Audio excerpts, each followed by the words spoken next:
What's up, everybody? PA Outdoors. I'm back. Took a few months off just to kind of recharge the batteries, and to be honest, just kind of running out of content ideas and just didn't want to put out videos just for the sake of putting out videos. So I've got a bunch of things in the works. Going to be a bunch of tabletop reviews coming up here. A little bit of outdoor stuff. However, we have a baby that's coming in February, so my ability to get outdoors for any real length of time is going to be limited, so there's that. But yeah, got some good reviews coming up on some items, a couple of discussion points. But this one caught my attention. So this is a knot challenge. I guess you could kind of call it a knot and lashing tri-stick. If you're familiar with a notch carving tri-stick, this kind of same idea. It's a teaching aid, really, and a way to practice your knots and lashings. This is not my idea. This came from a gentleman named John Bishop from the Grey Wolf Outdoors Facebook group. If you're familiar with Grey Wolf Outdoors YouTube channel, they also have a Facebook group, which is a really good group. They've been doing some challenges where you complete the challenges, they send you a little patch and a certificate. It's pretty cool. But I thought this thing was really neat. You've seen some of these knots before on some of my other videos, but this is just a great way to practice. It puts them all, lays them all out for you, and some really useful knots. So I'm just going to kind of go over this and show you what I have. This one is called a whip lashing. You can obviously put it at the end of a pole to give you something to kind of hold on to, a little better grip on it. But the primary original purpose of this knot, from my understanding, is you would wrap this type of lashing around a larger rope to prevent it from fraying or coming apart at the end. Have a square lashing. Obviously the main use of this is to attach two poles that are at a 90-degree angle for making makeshift furniture or shelter building, that sort of thing, a raft. This is a cross lashing. Works pretty much the exact same way the square lashing does. However, this can be utilized if the two poles are not at a 90-degree, if they're at a 60 or a 30, whatever. So it's a little more versatile, and it can handle more angles than a square lashing can. There's one more lashing, but let's jump to the knots first. So this is a Canadian jam knot. A little hard to see here. There we go. A little bit better. But I urge you to look up these knots online, and that'll teach you how to tie them. Again, Canadian jam knot. It's a slip knot.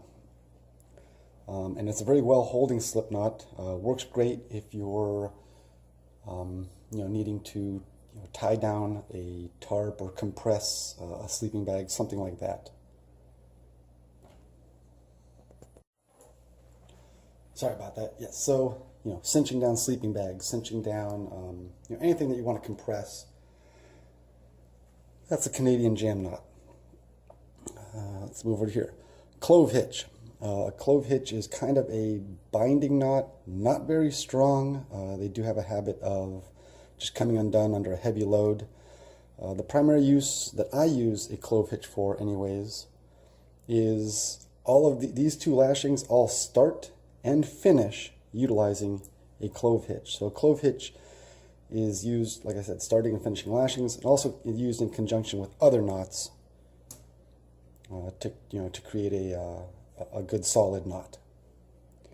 Up next is the timber hitch. The timber hitch, pretty much as the name described, is primarily used in, well, it's originally developed, I believe, for like the logging industry, where you'd wrap this around the log, and that's how you would drag the log out of the forest. It's a very good, strong knot. Pretty much any kind of load holding, anything like that. We'll move down here. Off of the clove hitch is a bowline. You should be fairly familiar with the bowline. It's a very popular knot, just basically to create a loop at the end of a line. Up here is a prusik loop made with a fisherman's knot that obviously you can adjust. Sometimes they call it a necklace knot. It's a fisherman's knot. I think you've seen me tie that before. And the prusik loop, I know I've tied that before on some videos. Primarily, I use it for, this is how I attach my tarp to ridge lines. You can slide it, but when it's tensioned up, it doesn't move. So that is the prusik knot. And I just had a figure 8 knot at the end, just as a stopper knot. The last of the knots is the trucker's hitch. You've seen me do those. Most of my ridge lines are done with a trucker's hitch. If you watch those videos, you know I usually put just a small toggle in the loop so it doesn't come undone, and I just used a small piece of wood to simulate that toggle.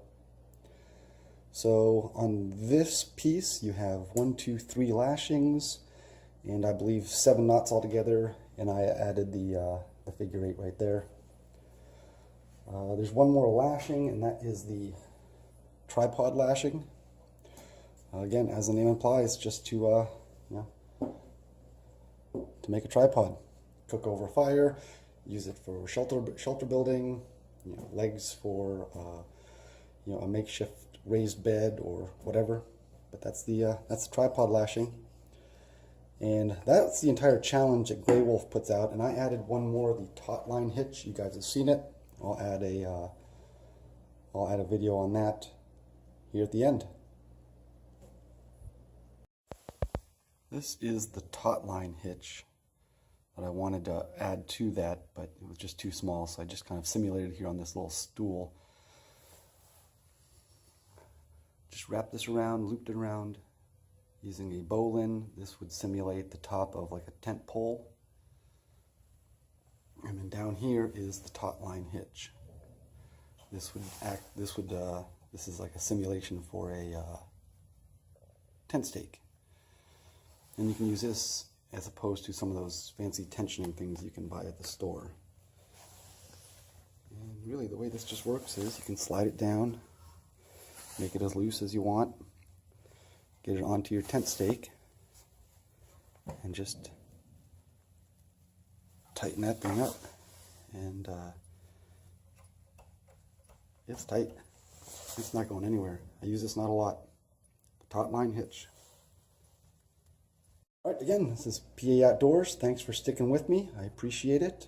Sorry about the long lapse in between videos, but it was kind of needed. Get outdoors, enjoy yourself, but remember, be safe out there. Thanks for watching.